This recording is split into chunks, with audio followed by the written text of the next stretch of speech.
Pangatlo naman po ay magkaroon po tayo ng dagdag kaalaman. Alam ko po, mga farmers dito, narurunong na po. Pero ito pong asosasyon natin ay hindi lamang po para sa farmers. Mabalimbat nga from the duty pa lang, Noray, dito lang pa lang munisipyo, mabalimbat letter. Dito Bob RC, Digon, Province. Anya pa iti mabalin nga di Kasati Gabi, tapno Malako.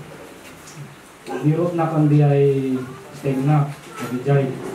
No di ay root na mabalin tayo nga i-process at balin nga cake taro pie. Nabijay. Mabalin, ito yung ikataba. Under program nito sa project.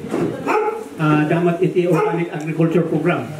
Isa dati may implement iti na organic agriculture. Mga officers. But for the information ng lahat, number one na ating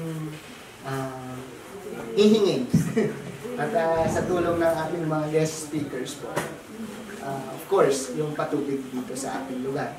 Because yun ang number one na kailangan natin. Kumusta na kasi I know for a fact na ang problema talaga natin dito is tubig.